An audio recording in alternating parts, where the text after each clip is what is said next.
한류 드라마 콘텐츠를 너무 써가지고요. 결국은 그 생활형 한국 문화가 일본에게 굉장히 많이 상륙했다. 제4차 한류는 현재까지 하고 굉장히 다르다. 세대가 지금 바뀌고 있어요. 한국을 욕하거나 한국을 멸시해온 그러한 일본 세대들은 지금 이 세상에서 퇴출당하는 그러한 그 시기가 온 거예요.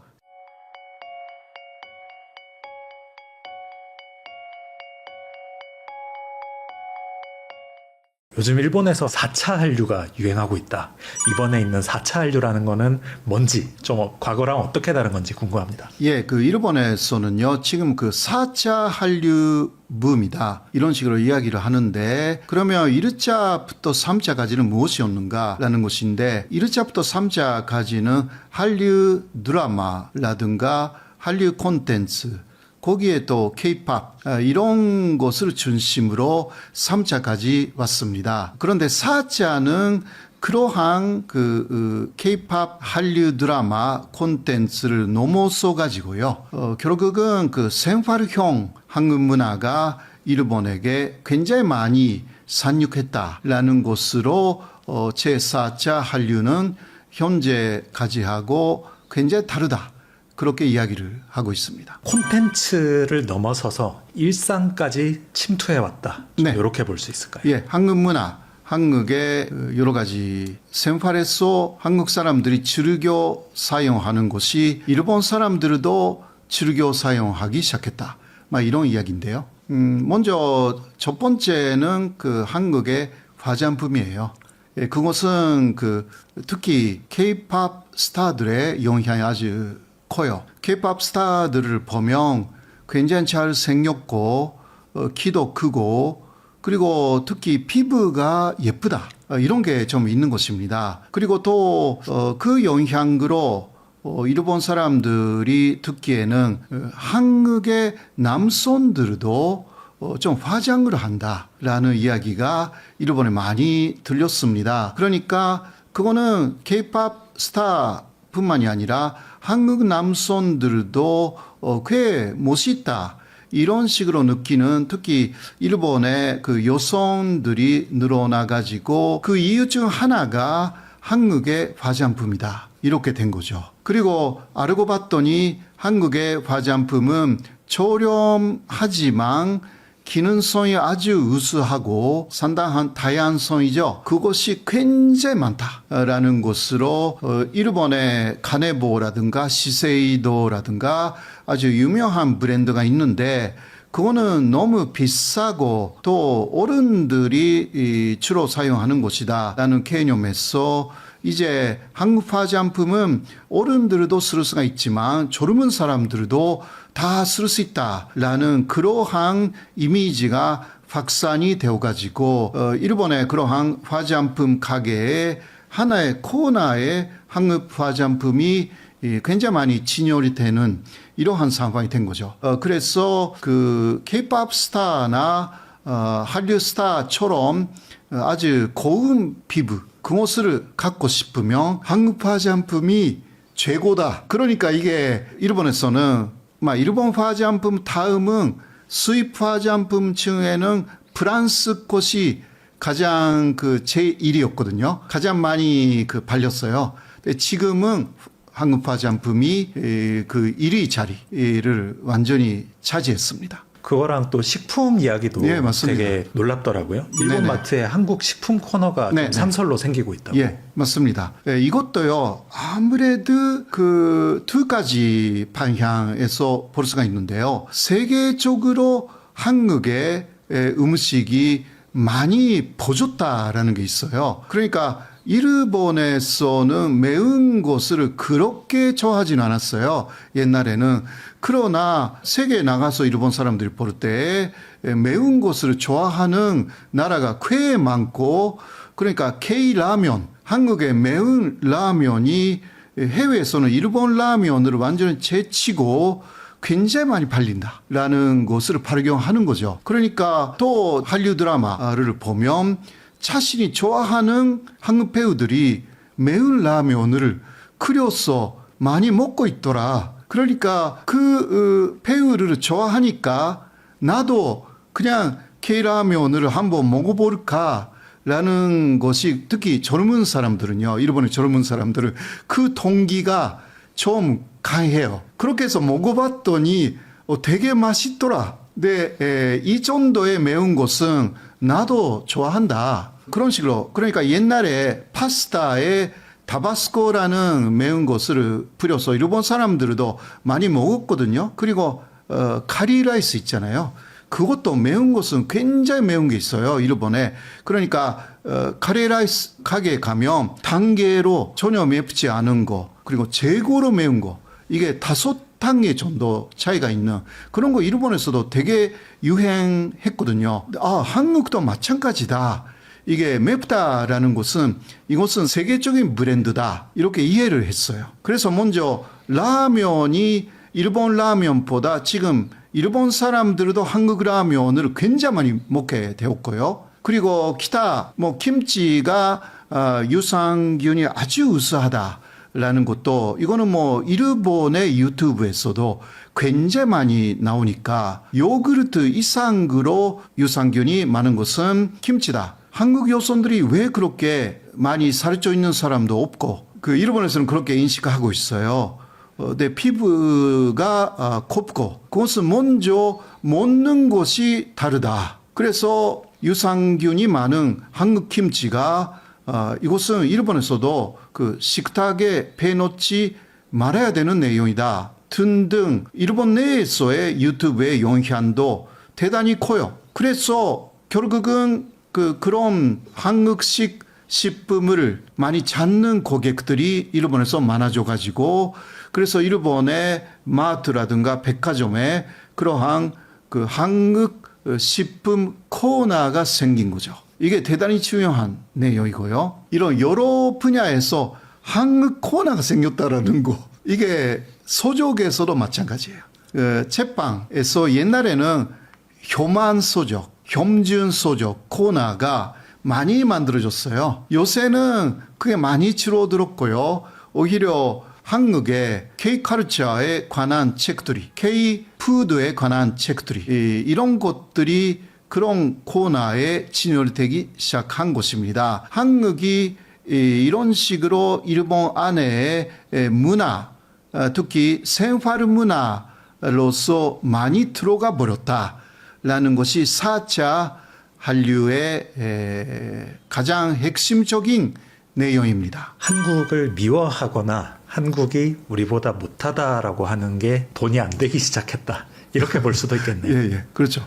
오히려 한국이 잘 하고 있기 때문에 그리고 여러 가지 인터넷이나 스마트폰의 정보로 보면 이게 세계화되어 있다. 한국이 그리고 영화, 만화 영화 있었잖아요. 애니메이션. 개대혼의 영향으로 그것을 본 일본인들이 그 안에 나오는 여러 가지 음식이라든가 있잖아요.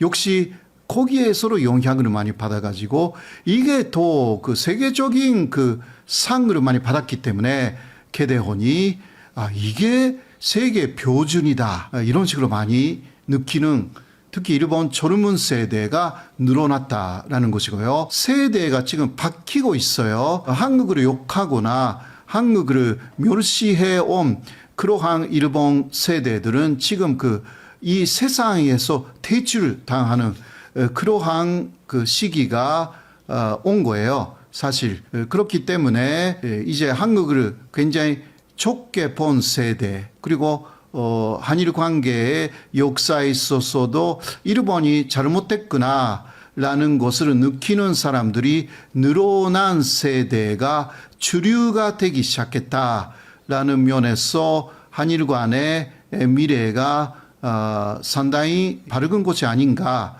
그렇게 기대해 보는 것입니다. 이런 말이 있더라고요. 한국 트렌드가 6개월 뒤면 일본에 상륙한다.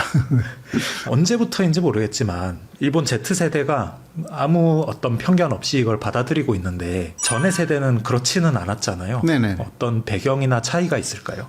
아무래도 한국에 대해서 일본이 더 위에 있다라는 우월 의식을 갖는 세대는요. 80년대 90년대 초전대 일본을 잘 아는 세대라고 할 수가 있습니다. 왜냐하면 그때 일본 경제가 세계 최고까지 갔기 때문이죠. 일본 도쿄의 땅값이 미국 전체 땅값보다 그때 비쌌습니다. 그만큼 그 일본의 버블로 붕괴되지만 한때는 세계 최고의 경제 대국이 됐습니다. 한때는요. 그러니까 그때를 잘 아는 일본인들은 그때는 한국이 아무것도 아니었던 거 아니냐인데 그 이후에 태어난 세대들은 아니에요. 그 이후에 태어난 세대들은 일본이 선진국이었다라는 것을 본 적이 없어요. 그러니까 특히 2000년 이후에 태어난 이게 G세대잖아요. 사실 그런 사람들은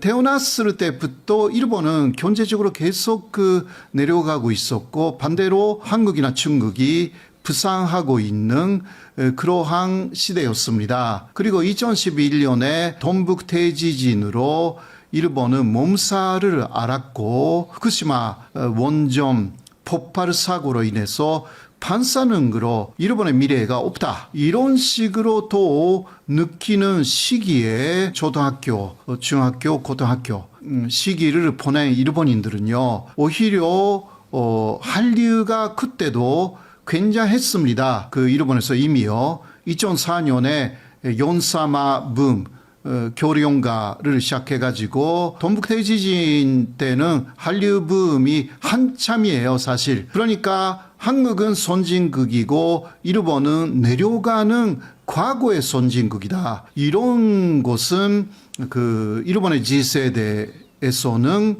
산식이 된 것입니다. 이게 그러니까 세대 차이라는 게 대단히 중요한 것이고요. 과거를 모르기 때문에 체험하지 않았기 때문에 이거 아무리 설명해도 몰라요. 그 체험한 부분이 굉장히 중요해요. 예를 들면 이거는 다른 이야기지만 미국에서 일본의 오타니라는 프로야구 선수가 엄청난 인기예요. 이거는 미국에 있는 일본인들에게만 인기가 있는 것이 아니라 미국 사람들에게 인기가 대단히 높아요. 그런데 나이 많은 미국 사람들은 오타니는 아무것도 아니다. 이거는 세대 차이거든요. 젊은 아주 어린 미국 사람들은 오타니 매일 보니까 일본인 선수 오타니가 최고이구나 이렇게 느끼는 것이고 그거하고 비슷해요. 일본 사람들도 K-팝, K-드라마 그리고 K-푸드, K-화장품 이런 거 쭉 봤기 때문에 이거는 일본에 그런 게 없다. 일본 드라마 재미없고 일본 J-팝도 이제 내놓을 곳은 많이 없고 오히려 스캔들만 많다라는 게 좀 있어가지고요. 이게 내려가는 그 세력하고 부상하는 그러한 국가의 차이로서 그대로 솔직하게 일본 사람들도 느끼고 있는 것입니다. 세대 차이라는 것은 대단히 중요한 요소라고 할 수가 있습니다. 그 나라의 경제적 위상의 변화에 따라서 인식이 바뀌는 게 되게 신기한데 네.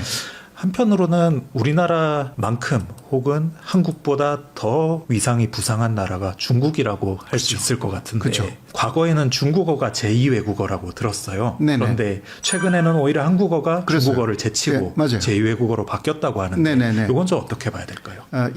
한국하고 비교하여서 중국은 확실하게 여러 면에서 미국을 사실상 제치고 바이오라든가 반도체도 그렇고요. 기타 첨단 산업에 있어서는 중국은 세계 최고가 사실상 됐습니다. EV 자동차만 해도요. 중국은 국가적으로 EV를 추진하고 있고 이거는 자동차에 머무르지 않고 여러 가지 공장 안에서 사용하는 기계 부분이라든가 이런 게 모두 총기로 지금 바꾸고 있는 게 중국이에요. 그러나 그러한 인식이 그렇게 많이 인식되어 있지 않습니다. 이유는 아무래도 미국하고 대립하고 있는 나라로서 미국하고 동맹 관계에 있는 일본하고 한국에 있어서는 뉴스코리로 많이 좀 적극적으로 쓰지 않는 부분이기 때문에 그렇게 된 것입니다. 그래서 한국에서는 또 현중이라는 그러한 시위들도 있었고, 그거는 일본에서도 있었습니다. 이거는 전체적인 그 하나의 세력이 그러한 현준 시위라는 것을 만들어 나갔던 거죠. 네, 그러한 영향도 있고 해서 아무래도 그 중국 이상으로 한국이 일본 사람에 있어서는 친근감을 느끼는 그러한 국가가 된 것이고, 자유민주주의라는 그러한 부분에서도 역시 좀 북한하고 다르고 중국하고 다르다. 이쪽은 권위주의 세계이기 때문에 이게 그러니까 권위주의 세계에서도 배워야 되는 부분들은 많지만 그래도 배우지 못하게 일본의 언론이라든가 그 일본 정부도 마찬가지고 가리고 있는 게 있어요. 그러니까 결과적으로 이게 그 또 하나는 K 콘텐츠의 영향이죠. 이게 또 중국보다는 그 최근에는 훨씬 그 한국에 그것이 세계화가 되었기 때문에 그 영향으로 한국어를 배우고 싶다. 한국어를 배우고 직접 K-팝 가사를 이해하고 싶고 또 K-드라마 내용을 직접 이해하고 싶다. 거기에 머무르지 않고요. 한국어에 능숙하면 비즈니스 기회도 늘어난다라는 자신의 캐리어의 문제하고도 연결되기 시작했어요.